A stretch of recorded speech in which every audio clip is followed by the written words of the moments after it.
जय श्री कृष्ण मित्रों, जय जय श्री सीताराम। आइए, स्वागत है सभी दर्शकों का हमारे सुमित ज्ञान यूट्यूब चैनल में।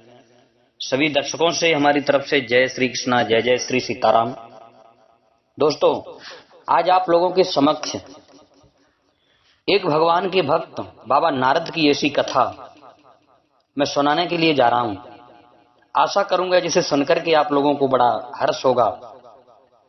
दोस्तों, एक बार नारद मुनि जी ने भगवान विष्णु जी से पूछा, हे भगवान, आपका इस समय सबसे प्रिय भगत कौन है?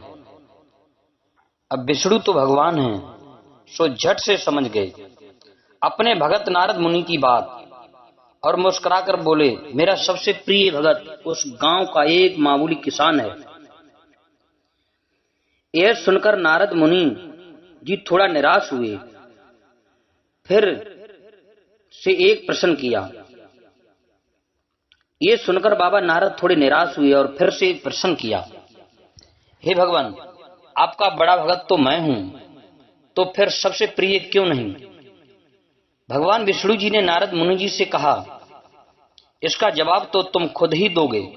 जाओ, एक दिन उसके घर रहो और फिर सारी बात मुझे बताना। नारद मुनि जी सुबह सवेरे मुंह अंधेरे उस किसान के घर पहुंच गए। देखा, अभी भी किसान जागा है और उसने अब से पहले अपने जानवरों को चारा वगैरह दिया। फिर मुंह हाथ धोए, दैनिक कार्यों से निवृत्त हुआ। जल्दी जल्दी भगवान का नाम लिया।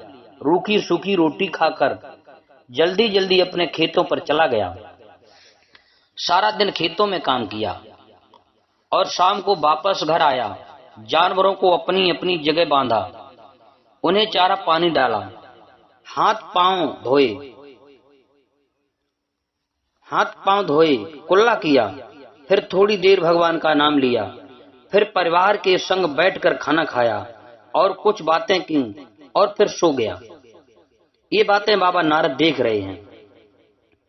अब सारा दिन यह सब देखकर नारद मुनि जी भगवान विष्णु जी के पास वापस आए और बोले, भगवान, मैं आज सारा दिन उस किसान के संग रहा, लेकिन वो तो ढंग से आपका नाम भी नहीं ले सकता। उसने थोड़ी देर सुबह, थोड़ी देर शाम को, और वो भी जल्दी जल्दी आपका ध्यान किया। और मैं तो 24 घंटे सिर्फ आपका ही नाम जपता हूं। क्या अब भी आप सबसे प्रिय भगत वो गरीब किसान ही है? क्या अब भी आपका सबसे प्रिय भगत वो गरीब किसान ही है? भगवान विष्णु जी ने नारद जी की बात सुनकर कहा, अब इसका जवाब भी तुम मुझे खुद ही देना। और भगवान विष्णु जी ने एक कलश अमृत से भरा नारद मुनि को थमाया और बोले, इस कलश को लेकर के तुम तीनों लोकों की परिक्रमा करके आओ। लेकिन ध्यान रहे, अगर एक बूंद भी अमृत नीचे गिरा तो तुम्हारी सारी भक्ति और पुण्य नष्ट हो जाएंगे। नारद मुनि तीनों लोकों की परिक्रमा करके जब भगवान विष्णु के पास वापस आए तो खुश होकर बोले, भगवान, मैंने एक बूंद भी अमृत नीचे नहीं गिरने दिया।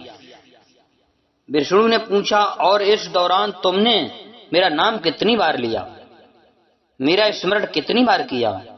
तो नारद बोले, अरे प्रभु, मेरा तो सारा ध्यान इस अमृत पर था, फिर आपका ध्यान कैसे करता? भगवान विष्णु ने कहा, हे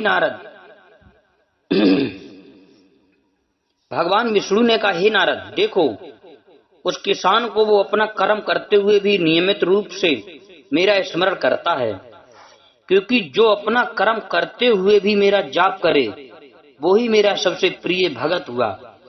तुम तो सारा दिन खाली बैठे ही जप करते हो, और जब तुम्हें कर्म दिया तो मेरे लिए तुम्हारा पास समय ही नहीं था। तो नारद मुनि सब समझ गए और भगवान के चरण पकड़कर बोले, हे भगवान, आपने मेरा अहंकार तोड़ दिया, आप धन्य हैं। जय श्री कृष्ण मित्रों, जय जय श्री सीताराम। आशा करेंगे हमारी कहानी आप लोगों को अच्छी लगी होगी। और हमारे सुमित ज्ञान यूट्यूब चैनल को सब्सक्राइब करें, लाइक करें। तो सभी दर्शकों से मेरी तरफ से जय श्री कृष्णा, जय जय श्री सीताराम।